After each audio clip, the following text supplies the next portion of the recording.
In the previous episode of Claremont, the podcast, a third young woman had vanished in March 1997 before her partially clothed body was found dumped in scrub almost 3 weeks later. A preliminary investigation of the scene reveals the body to be that of a female, and it appears to be that of Kira Glennon. And a year later, news broke that the Macro Task Force hunting a serial killer had a significant suspect in their sights. I wanted to ask you a few questions. Are you the serial killer? No. Are you innocent? Yes. Seemingly shy and socially awkward public servant Lance Williams was under intense scrutiny from police after being taken in for 15 hours of questioning, and from the media, who knew who he was and where he lived. What about the night Jane disappeared in June? What were you doing that night? June the 9th. Yeah. I went out with my parents to a Chinese restaurant in Claremont. Welcome to episode 3 in the story of the Claremont serial killings, a podcast that backgrounds a period of time in Perth, Western Australia, when a predator stalked women after dark along a trendy suburbs nightlife strip and got away with 3 abductions and 3 murders for more than 2 decades. It was only in December of 2016 that a telecommunications technician called Bradley Robert Edwards was arrested and charged with killing Sarah Spears, Jane Rimmer, Kira Glennon and the rape of a 17-year-old in 1995 and the attack on an 18-year-old in 1988. He has pleaded not guilty to all charges and is due to stand trial in July.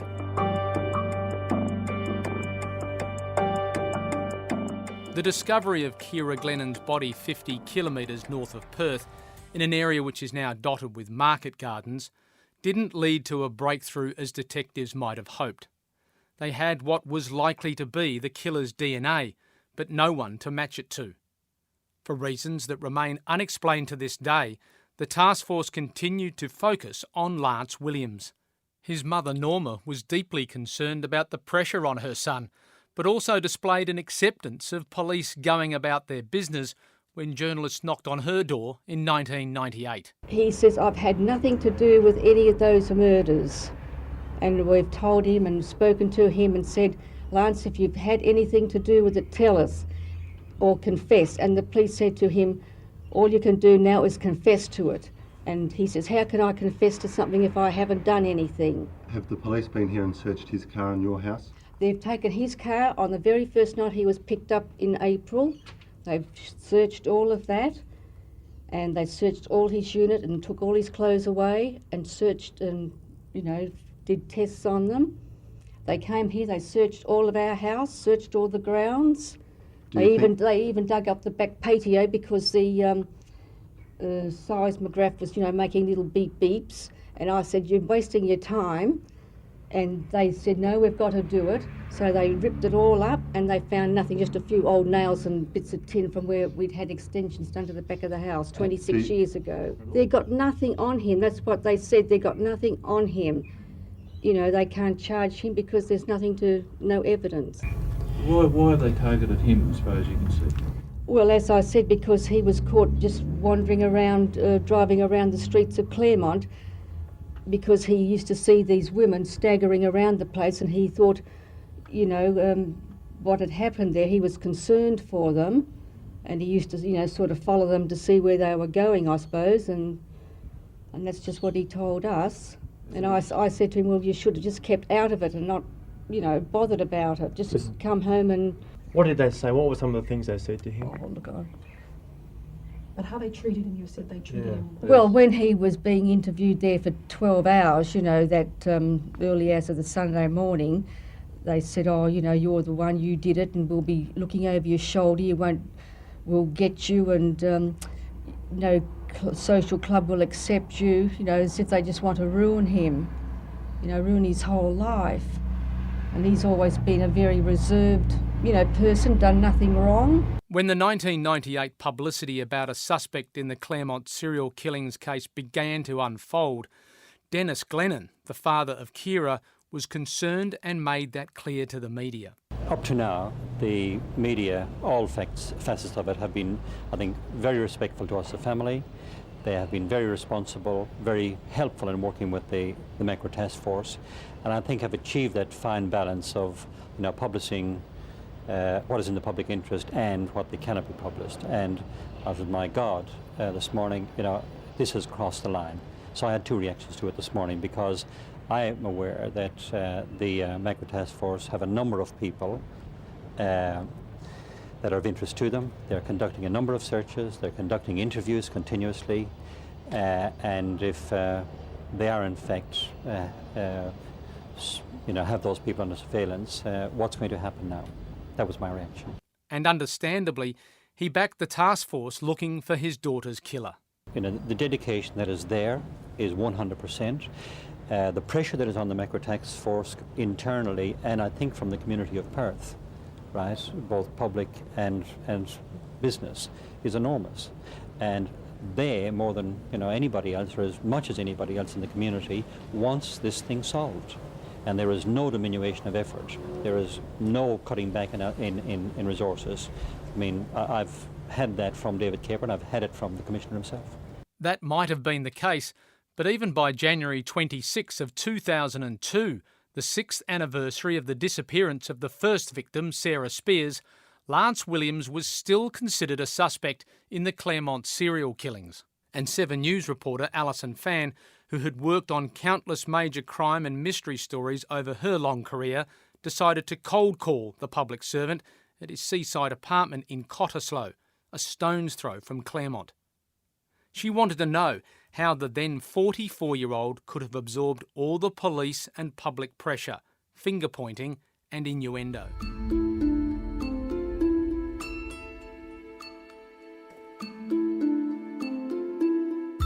In 2002, you went and knocked on the door of the man that the police and a lot of people in Western Australia thought was the Claremont serial killer. It was amazing. He came to the door, invited us in, was quite okay with everything that we asked, and a very unusual guy. You don't get blown away like you do up the coast, though, here, do you? I'll just close it up a bit. Get one. Hang on, just leave it for a moment. I'll just close it a bit, because sometimes after about 3... Don't do it too much, because I'm going to lose all the light. Yeah, no, after about 3, sometimes when that sun starts coming down under the balcony there, it gets pretty warm. I've got enough here still, yeah. Get you to sit down. It's 6 years since Sarah Spears disappeared, and you've been sort of constantly watched for 3 to 4 years. Is your life, how has that affected your life? Is it becoming normal? Is it, you got used to it? Well, I mean, it's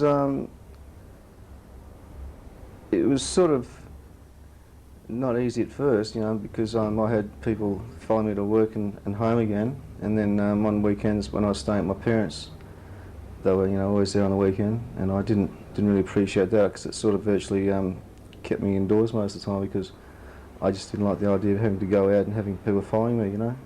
So I virtually just kept at home unless I was going to work. And that's when you stay with your parents, but you've been back in your own unit for... Oh, yeah, I mean, I've been back here, you know, over a year, but I just really wanted to get away from being on my own, you know, so that's why I went back to my parents' place. Is life normal pretty well for you now?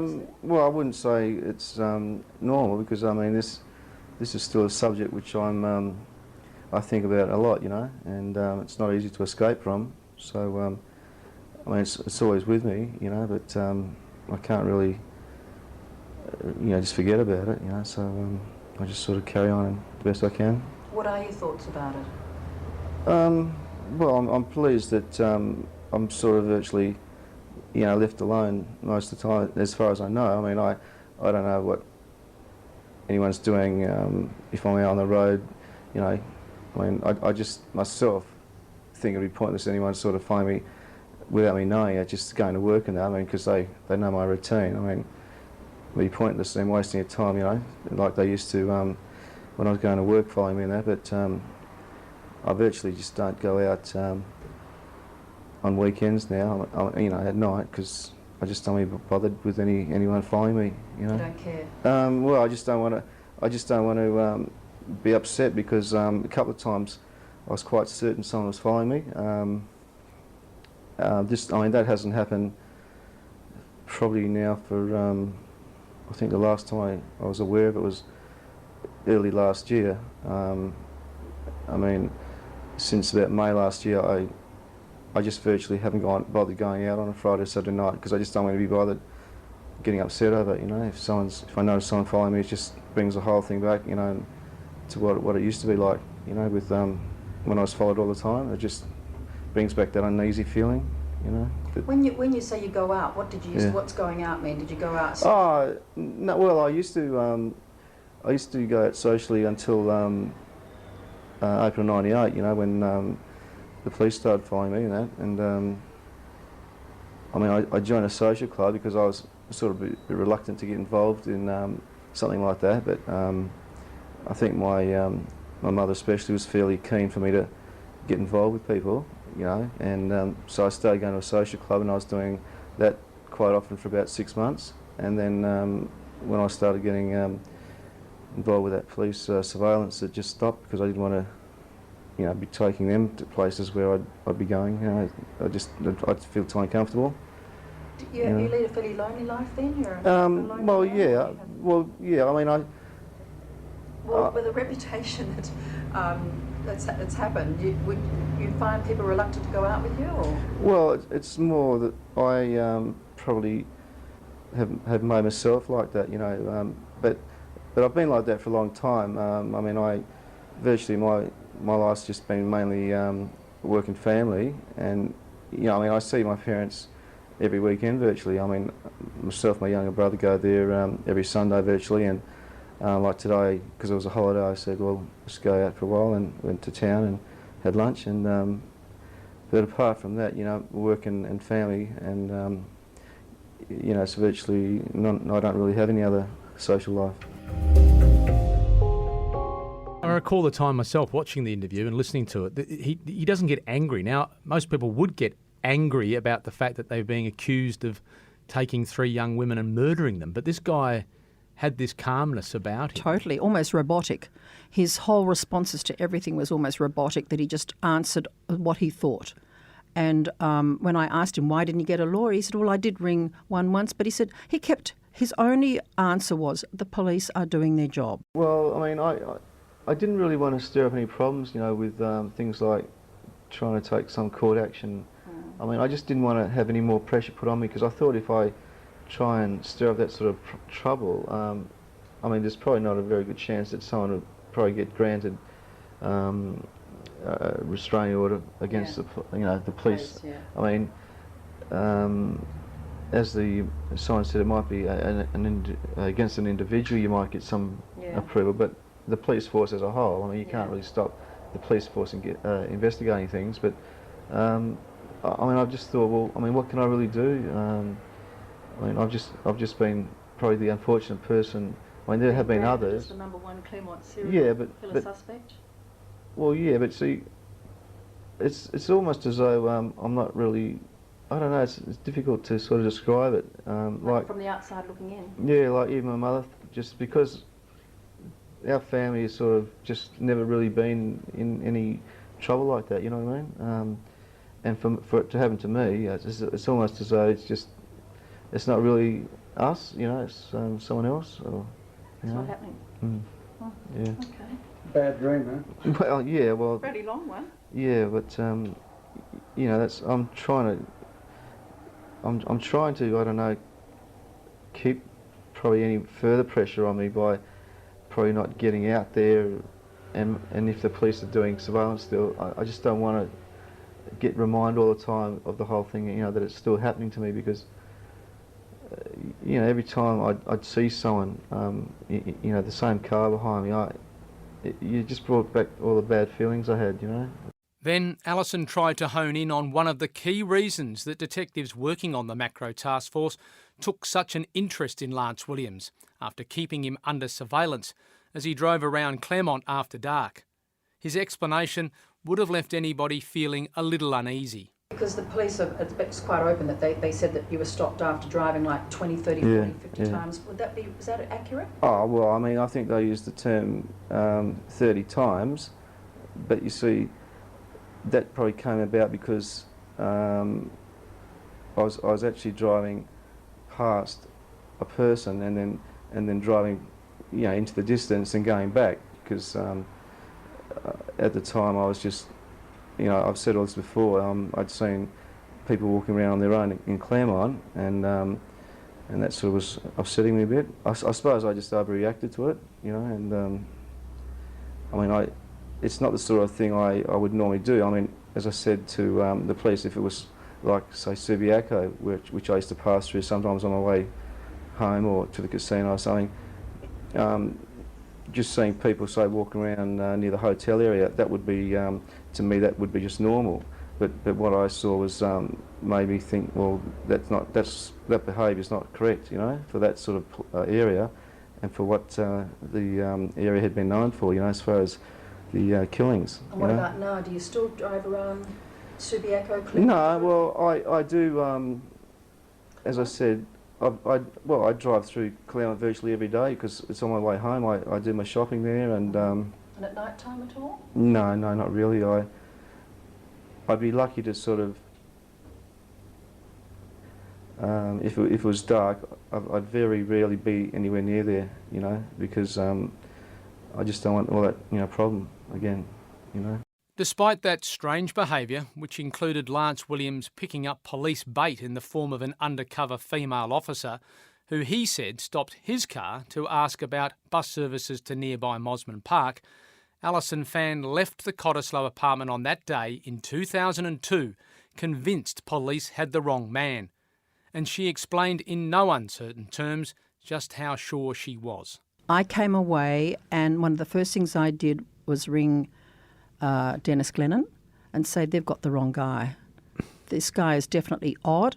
He's got some very strange personality disorders.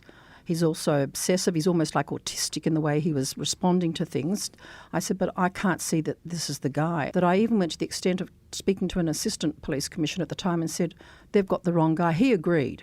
He said they're using the wrong tactics. They're using tactics which the police commissioner believed in at the time, which was like a profiling thing that they got from the States. He said, it's not going to work here. They'll find that this guy has been around the whole time. He'll probably got form. He's probably got some sort of a record, and that's the guy they should be looking for. If it's him, then they've got the bodies of two victims. Wouldn't they have the DNA by now? That's the thing I couldn't figure out, why it was taking them so long, years, to continue pursuing this guy. Well, it didn't match. But once police get an idea of the perpetrator, it takes a lot to sway them from that argument. Even if things come in the meantime, they have a fairly fixed idea once We've they seen think it before, yep. We've seen all the cases time. before. We saw yes. Laura Rainey. Once they decide that, anything else is superfluous. They don't Andrew even look into Mallard. it. Yep. Andrew Mallard spent more than a decade behind bars for a murder he did not commit in the mid-1990s. Not far from Claremont in the suburb of Mosman Park, artisan jewellery store owner Pamela Lawrence was left for dead by an intruder who had struck her on the head several times. Mr. Mallard lived nearby and was known to be an odd and eccentric character in the area. During lengthy interviews with him, detectives allowed Mr. Mallard to speculate about how the crime may have been committed, and that so-called confession convinced a jury that the innocent man was guilty. It wasn't until 2006, when the High Court quashed the conviction, that Mr. Mallard walked free from jail. His strongest advocates were lawyer and politician John Quigley, who is currently Western Australia's Attorney General, and his Chief of Staff, former journalist Colleen Egan.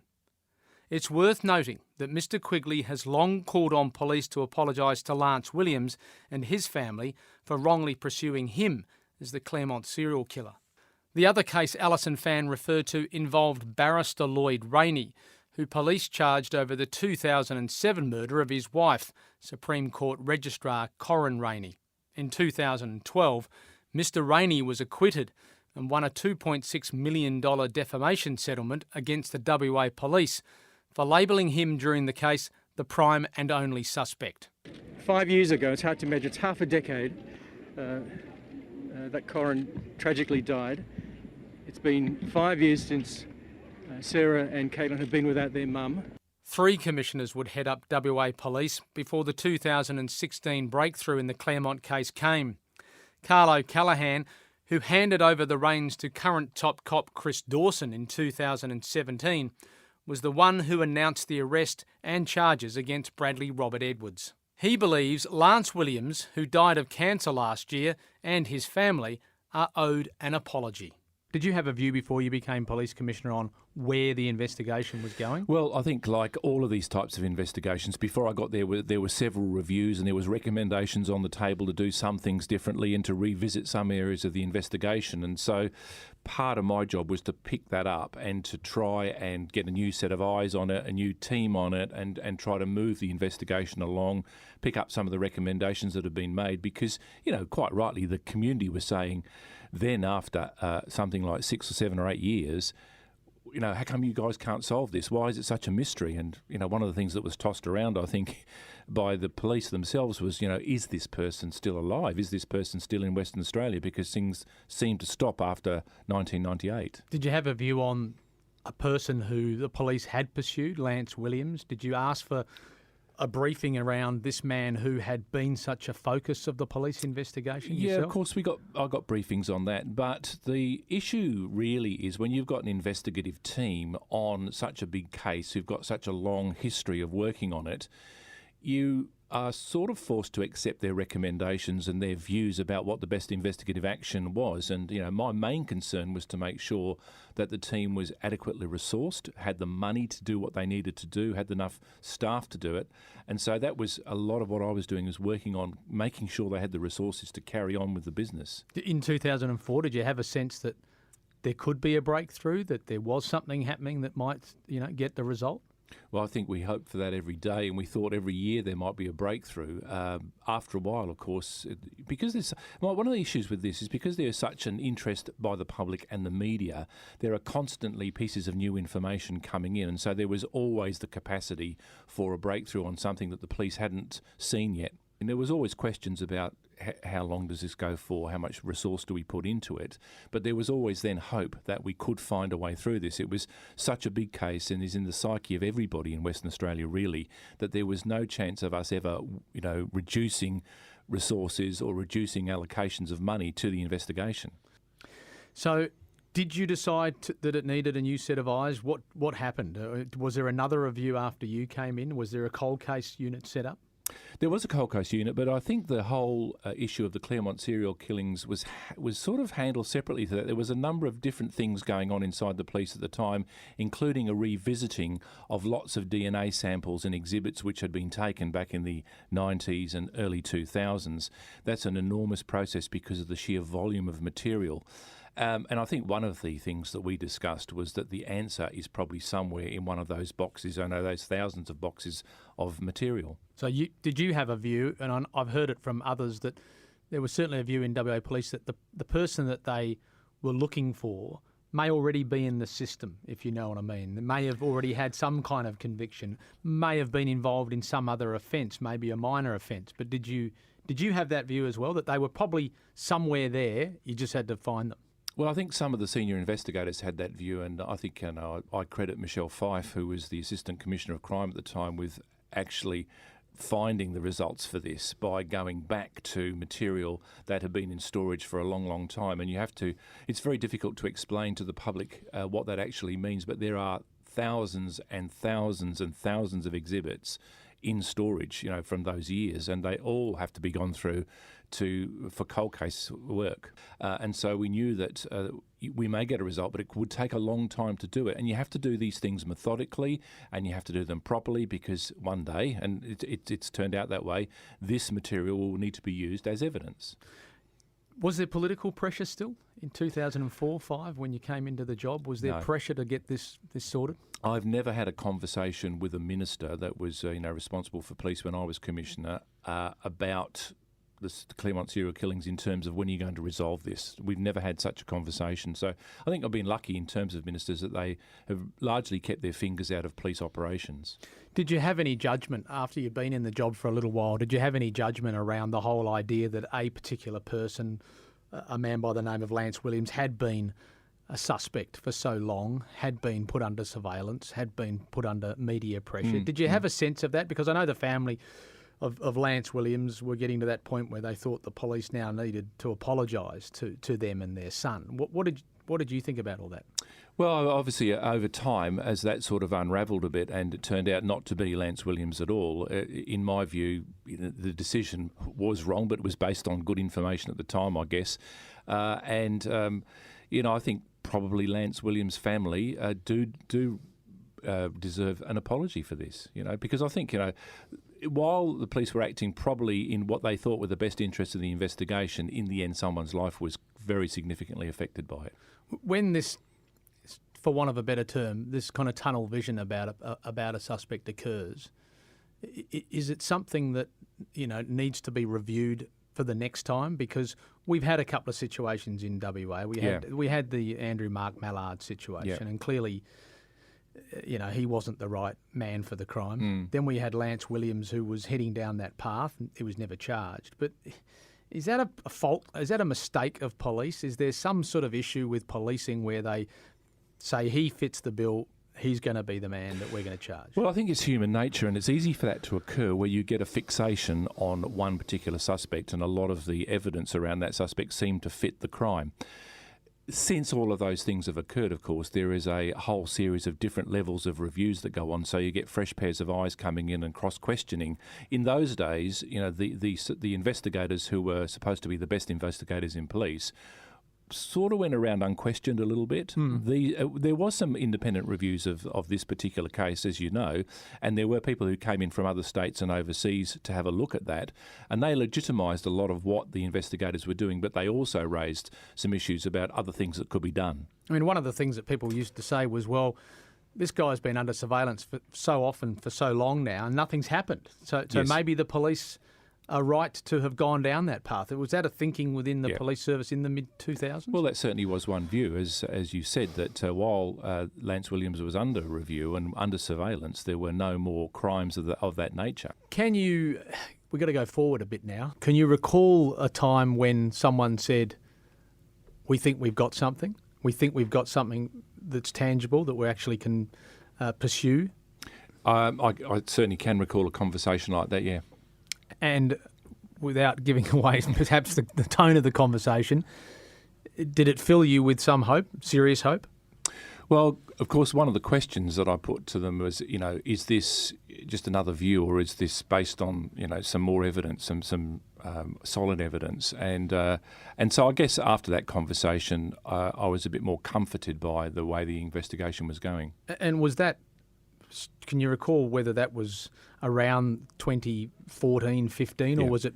Yeah, so it was a couple of years prior to charges being laid. Yes, I mean it's a long process, and it's a painstaking process, obviously. But it was certainly I can't remember the exact time, but it was certainly now. Where are we now? 2019. So it would be 4 or 5 years ago. Can you also recall then the moment when you're sitting there with some of your senior officers, and you've made a decision to announce to the public that you've made a breakthrough? What was going through your mind and the minds of your senior officers? I mean, that must have been a fairly intense moment to know that you're about to go out publicly and say, we have arrested and charged someone.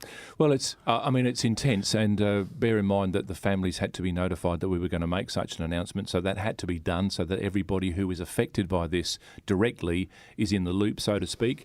Obviously that we were pleased to be able to announce it, but certainly I think it's the families we were working for. And from my perspective, and I've said this before, it was a highlight of my time as Police Commissioner to be able to announce that we have charged a person with the killings.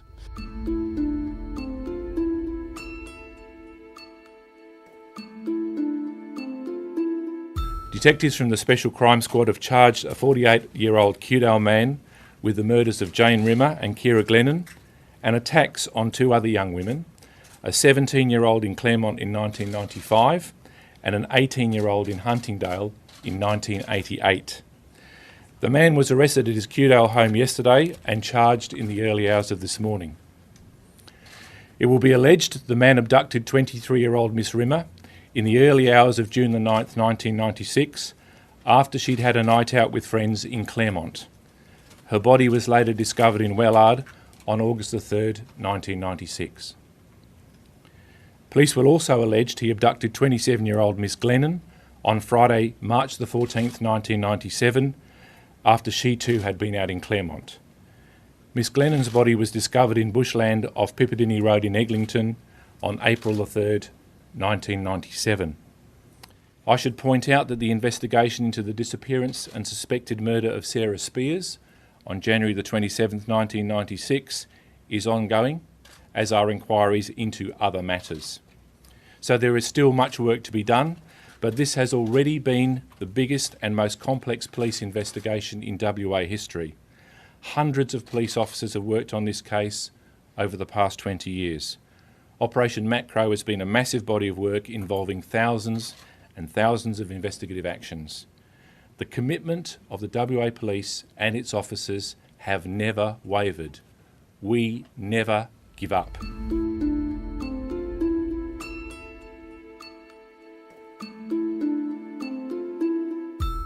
Was it down to technology? Was this sort of the advancements with DNA, did it just make this much more possible to get to the point where we're at now? Well, I think it was both technology and what I would call good basic detective work in the end. And, the detectives who worked on this, and their names will emerge in time, certainly deserve the credit for what's happened here.